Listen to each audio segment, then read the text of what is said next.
So life is full of distractions. And so I want you to think about what are your goals and what is it that you see for yourself in and out of the pandemic. You just saw a video.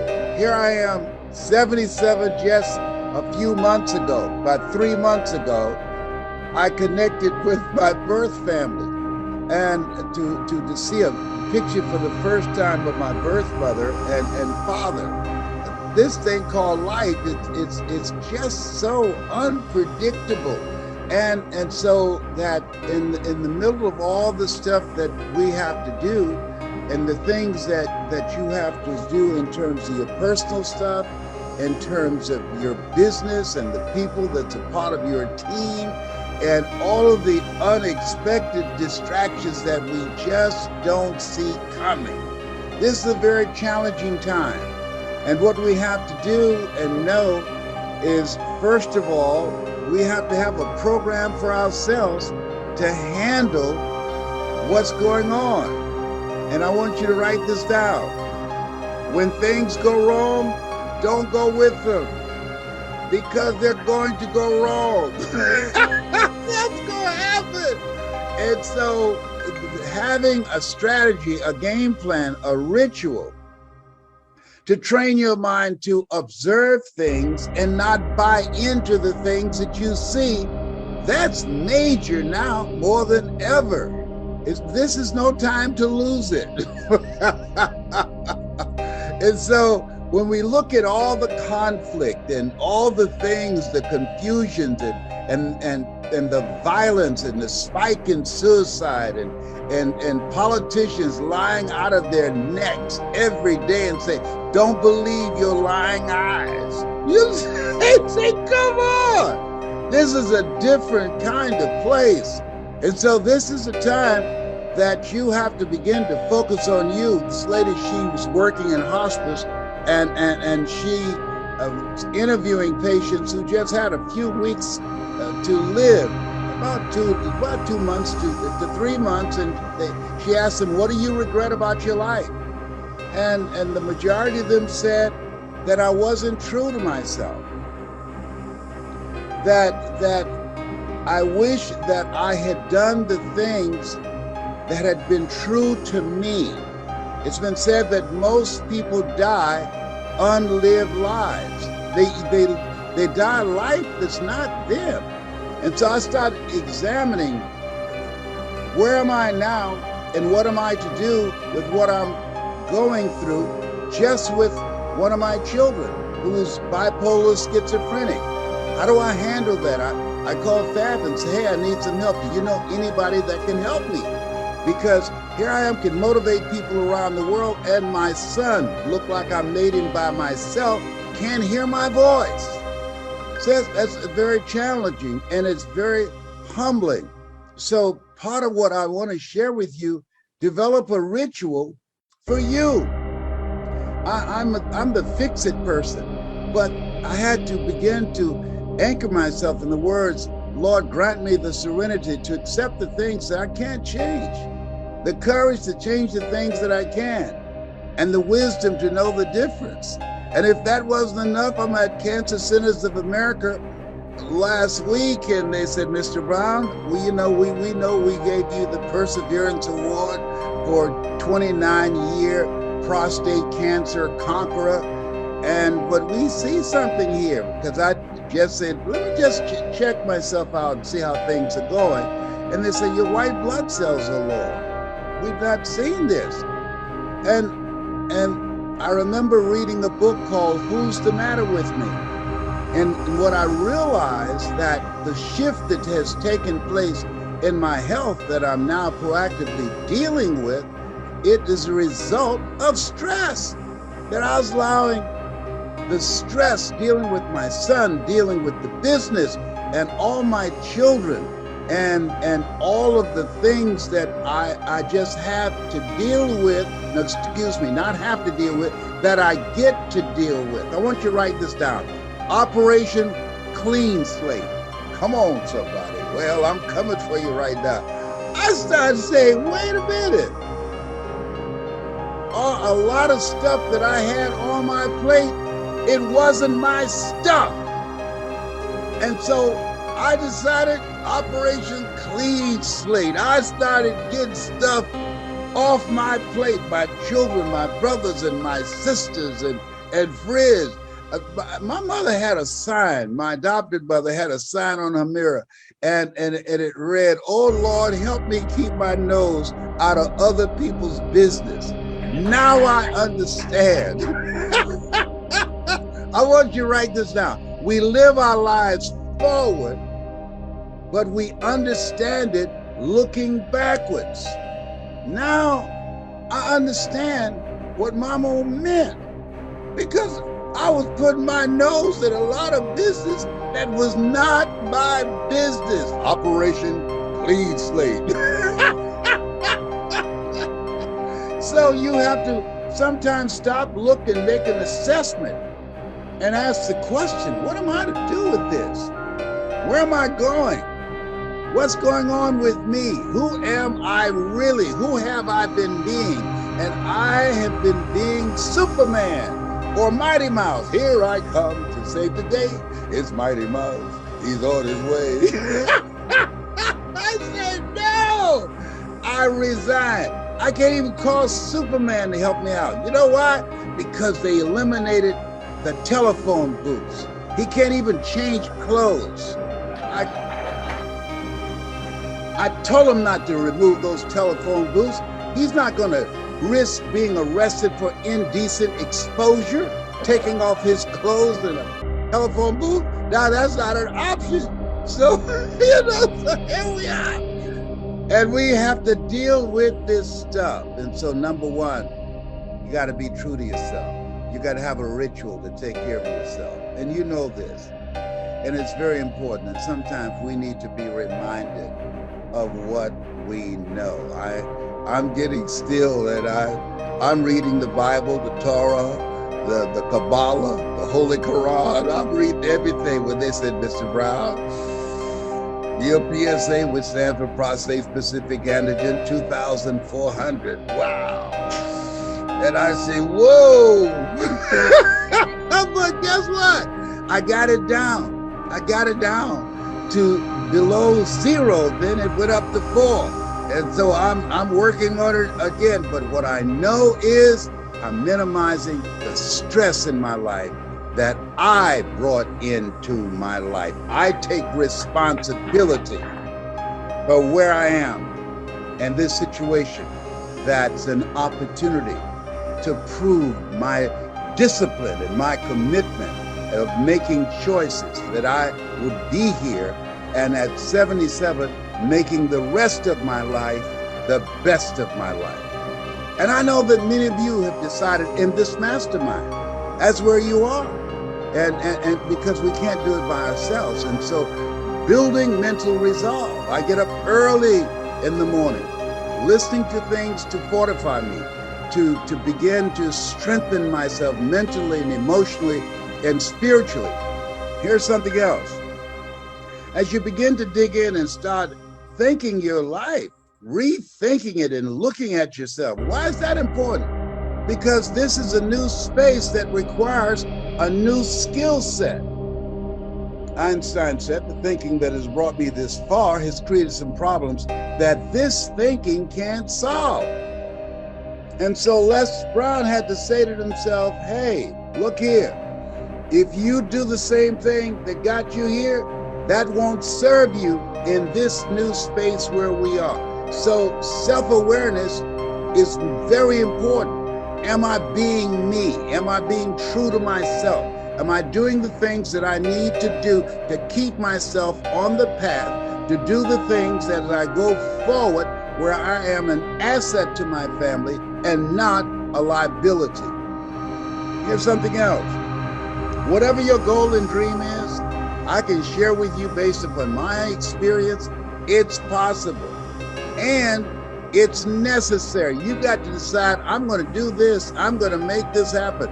But not just that, but also who you have to be in order to do that. Because at the end of the day, and you know this, being with Fab, that people don't live life as it is. You live life as you are.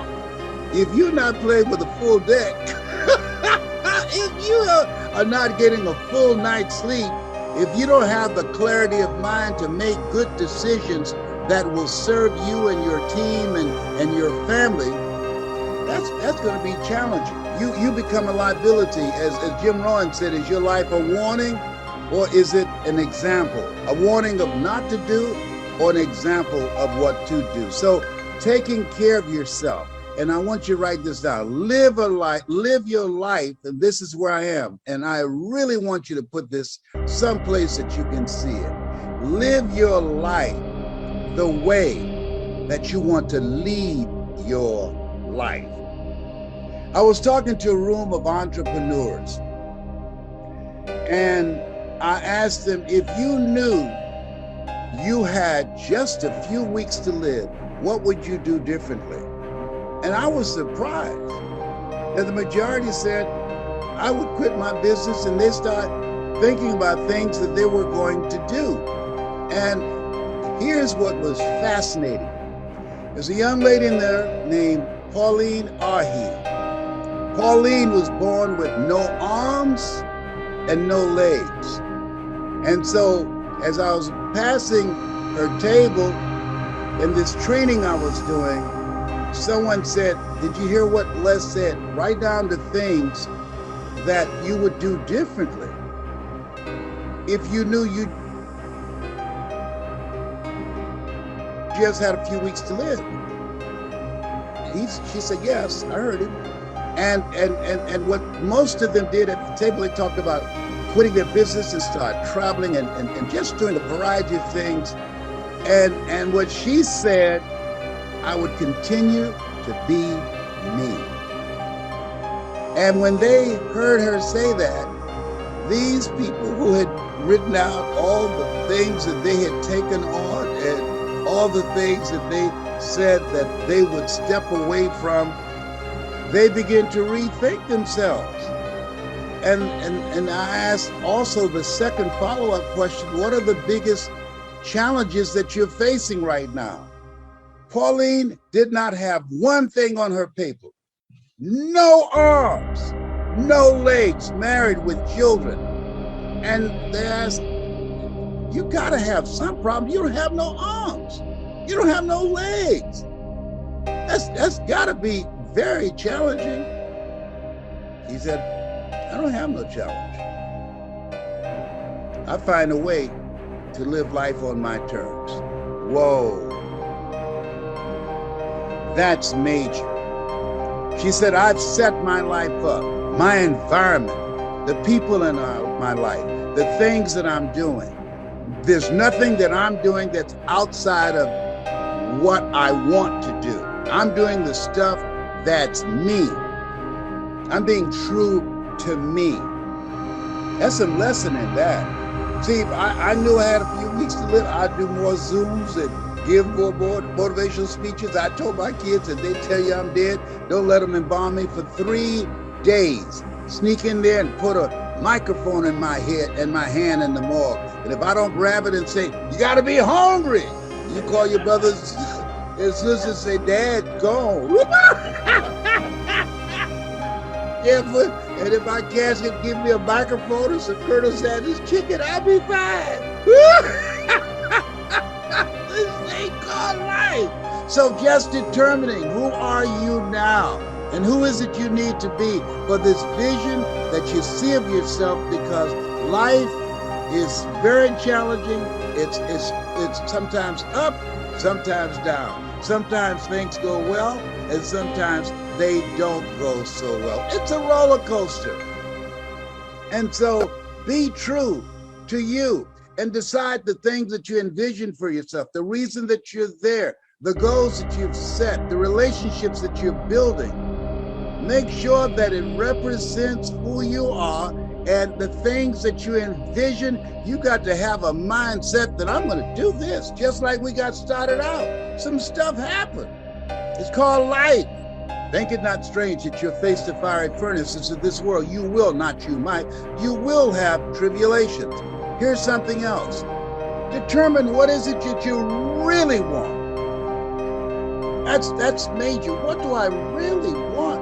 And when I started practicing, and I got this from a friend of mine, business partner, Celeste Johnson, Operation Clean Slate, I took a lot of things off my plate, and I'm focusing on doing those things that's in my heart.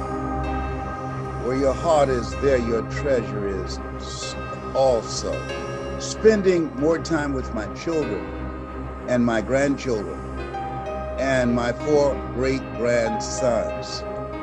And so when you look at the things that you want, creating special moments, it's been said, is not the number of breaths that you take, but the number of breaths that takes, the number of moments that you create that takes your breath away.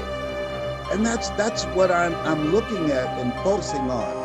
I remember when I read this article about Howard Hughes, who at that time was the wealthiest man in the world, and they were trying to rush him someplace on an airplane, and he died. And someone asked the question, how much did he leave? And somebody answered, all of it.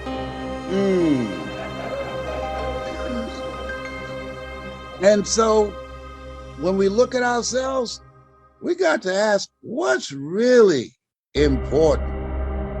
Making a decision, and this time that you're there, to rethink your life.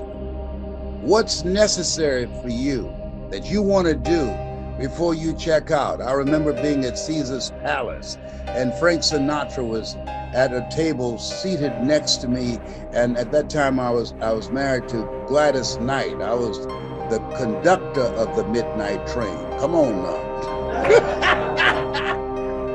I was one of the pips. I was the conductor. Come on.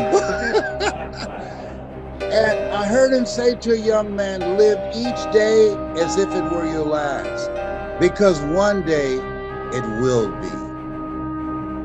And so, and I want you to write this down. And this is a biggie for me right now.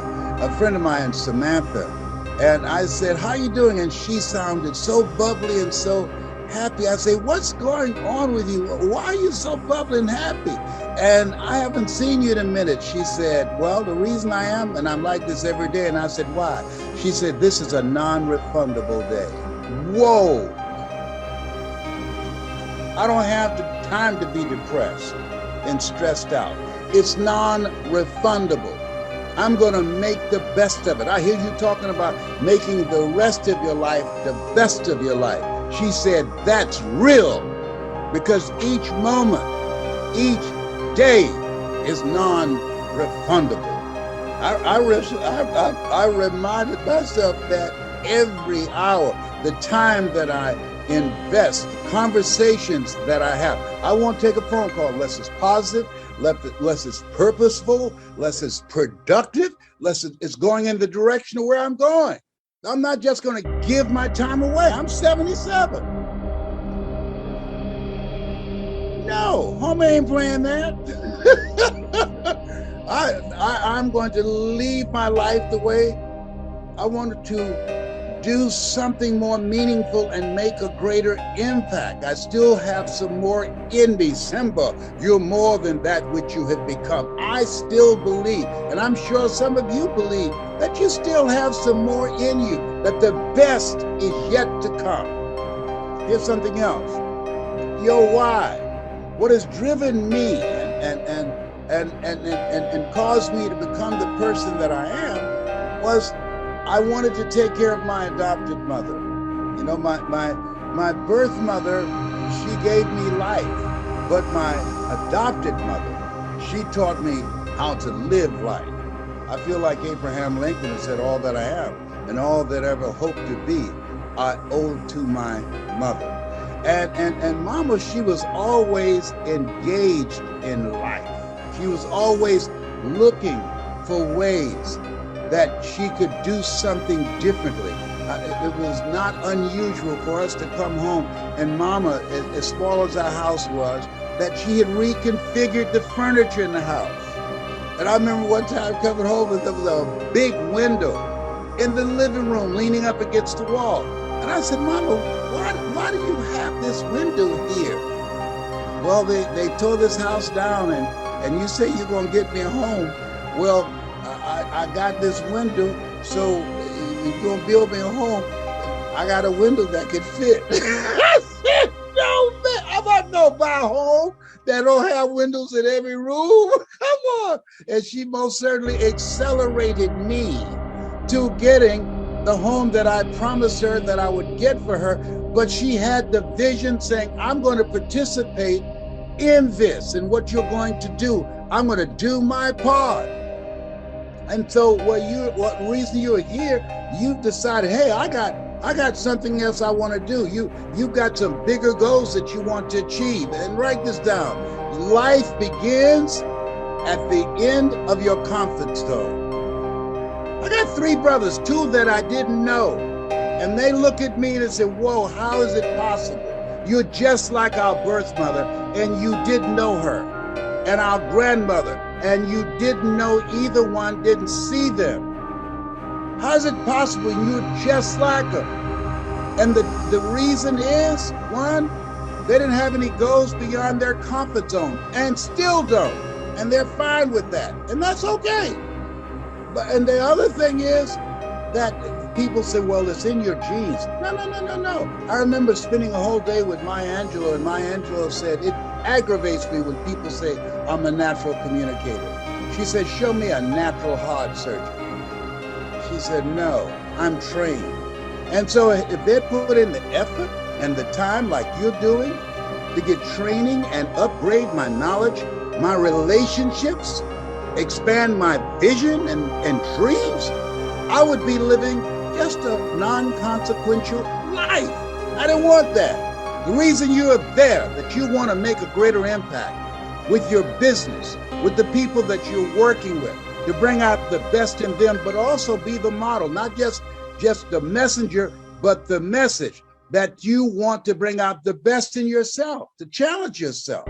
Iron sharpening iron. That's why you're there, creating collaborative, achievement-driven, supportive relationships. That's why you're there. You know there's something in you that says, this is not just it for me. There is more for me. People can be distracted by what's going on in Ukraine, by what's going on with the virus. But as for me, I know that this is my life right now. There is no duplicate, and I want to maximize it. Give yourselves a round of applause for reaching for your greatness. Do that right now. Here's something else. Make it important to know what drives you and what's most important now. There are things that used to be important to me, they're no longer important. And that's why I've been doing Operation Clean Slate, getting a lot of stuff and a lot of people out of my life. I remember when I read the book, Who's the Matter with Me, I wrote down the names of the family members and friends that I communicated with most. And I asked myself the question, is this relevant? This relationship, is it productive? Is it positive? Is this relationship, does it bring the best out of me? This relationship, this energy, does it challenge me? Hold me accountable to a higher standard? People rub off on you. Academy Award winner Sidney Poitier said, when you go for a walk with someone, something happens without being spoken. He said, either you adjust to their pace or they adjust to your pace. Whose pace have you adjusted to? I want you to write this down. OQP, going forward, only quality people. I do not allow myself to be in the company of people that I know more than them. Why? If you're the smartest one in the group, you need to get a new group. No. Jim Rohn said something. He said, your life is either a warning or an example.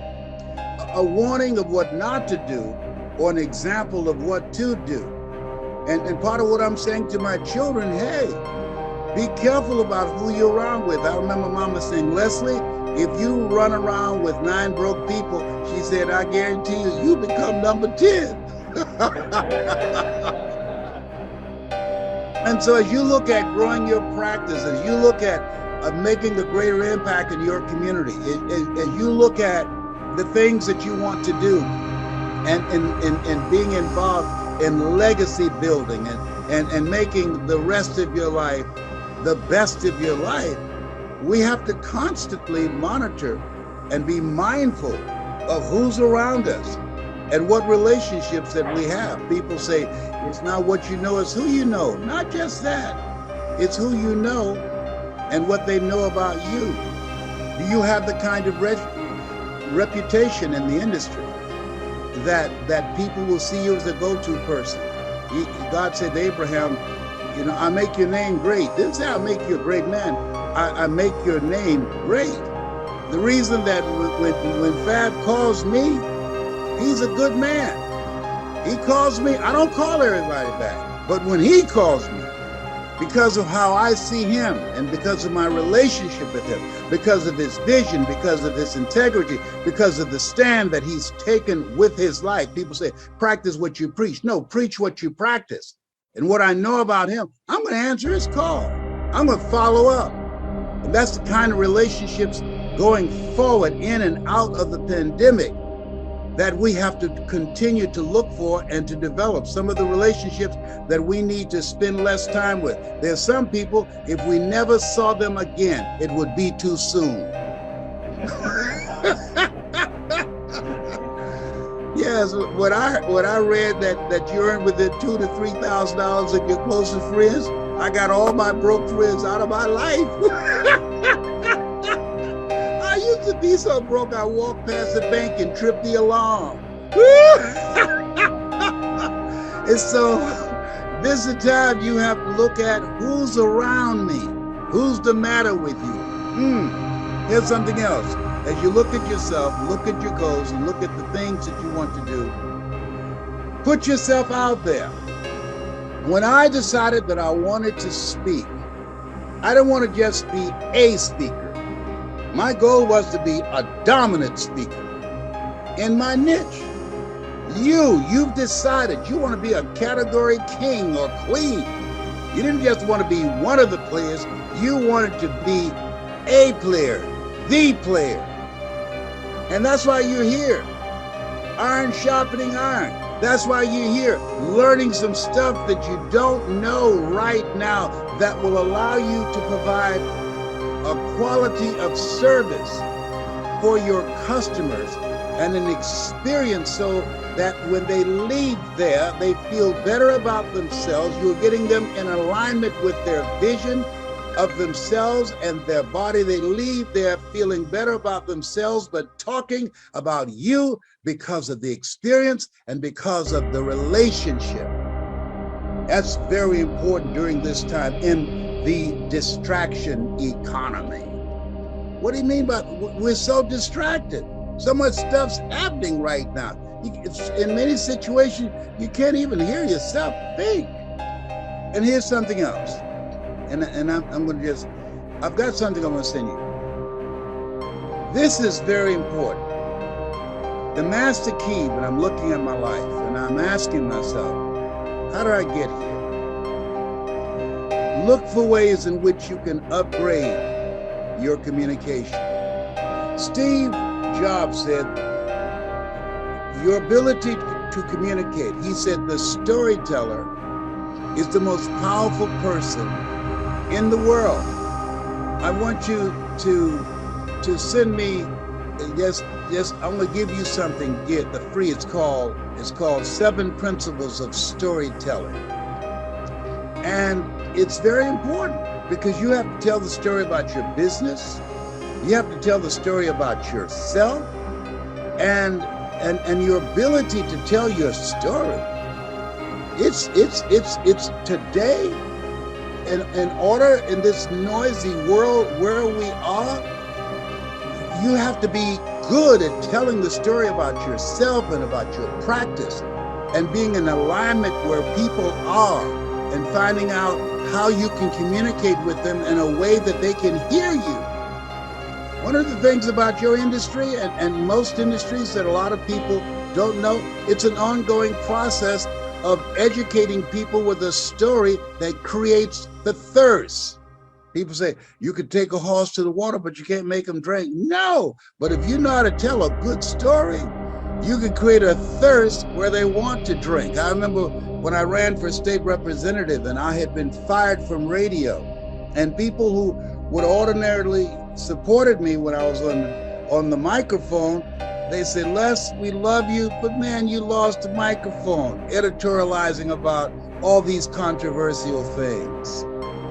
We can't support you, man, and you don't have a chance of winning. You don't have no experience, and you don't have any money to fight the party, all the media supporting your opponent. But they missed one thing. I had a story. And when I was on air as a disc jockey, I used to talk about my mother. And when I went to the radio station, my opponent had over $40,000 because his brother was the head of the treasury for the AFL-CIO, and he had the money and the influence to get more contributors to his campaign than me. I'm a novice. This is my first time in the game. I remember a friend who was trying to talk me into running for office. I said, man, I can't do that. I don't know anything about politics. And Perkins said, neither do the people who run. So he went and got some petitions signed and said, man, you should run. People love you. And here I am on Friday before the election. It was a Tuesday. The election will be on Tuesday. And I came to the station, I had around $640. He said, what you gonna do with that? I said, I'm not sure. And then I got still and I thought, I said, can I go in the control room? And I used to do commercials. He said, yeah. I called my mother because I used to talk about my mama all the time when I was on radio. And I said, Mama, I need you to say something for me. I'm running for state representative. She said, Leslie, what kind of mess you in now? I heard because you're a big mouth, they fired you. I said, Mama, I just need you to say something for me. I ain't got time for this mess, boy. I said, Mama, I'll send you $500. I did Western Union. She said, okay, you better send me my damn money. I said, okay, Mama, I'm gonna record you, but you don't have to talk long. And I played a song by Aretha Franklin called Holy, Holy, Holy, Come Together People. And then I had her say something. She said, hello, this is Mrs. Mamie Brown. When I raised my boys to be good boys. And when they got out of hand, I beat their behinds. Please vote for my son. He's a good boy. John Glenn called me, Senator John Glenn. He said, man, you call your mama on this dude, you gonna win this. And I did. I got 26,000 votes to his 3,000 votes because people said when they went into the vote, say, I'm voting for Les Brown because his mama said he's a good boy. So being able to tell your story now, to be so good at it that you can't be ignored, to attract more customers, to get referrals, to create the kind of experience that people trust you, that people believe in you, that people feel a connection with you. Because no matter what you're doing and who you're talking to, when you go out in your community and speak to people, they're asking 3 questions. Who are you? What do you have? And why should I care? And so when you know how to tell your story, oh, the possibilities of what you can do and the impact that you can make and the reputation that you develop where people are seek you out and the word goes out. It's major. It's major. So I'd like to leave this with you, and I'm open for questions. If you want a thing bad enough to go out and fight for it, to work day and night for it, to give up your time, your peace, and sleep for it, if all that you dream and scheme is about it, and life seems useless and worthless without it, and if you gladly sweat for it and fret for it and plan for it, and lose all your terror of the opposition for it, and if you simply go after that thing that you want with all of your capacity, strength and sagacity, faith, hope, and confidence, and stern pertinacity, if neither cold poverty, famish, or gulf, sickness or pain of body and brain can keep you away from the thing that you want, if dogged and grim you besiege and beset it, with the help of God, you'll get it. If you'd like the free gift of 7 principles of storytelling, just email me at coachmelesbrown.com and we will send that out to you. The 7 principles of storytelling that will benefit you, your staff, and not only you personally, but also the mission and the goal that you have with your life to do the greater work, to help people to be in a better space in terms of their health. And also, people need hope. You literally are ambassadors of hope. And when there's hope in the future, that gives people power in the present. My goal is to create an army of people who will speak. And when they speak life, people that are in a dark place will come out into the light. When they speak life, people who have given up on themselves and thrown in the towel on themselves and their family and their dreams, that you will begin to inspire them not to take a permanent solution to a temporary situation, because you showed up and you shared your story and the passion that you have and the heart that you have to make an impact with your life. Horace Mann said, we should be ashamed to die until we've made some major contribution to humankind. That's where we are now. That's why I love Fab, because his goal is to make his mark. And the reason that you're there, because you're cut from the same branch and you're part of the same tree. You have something special. You have greatness in you.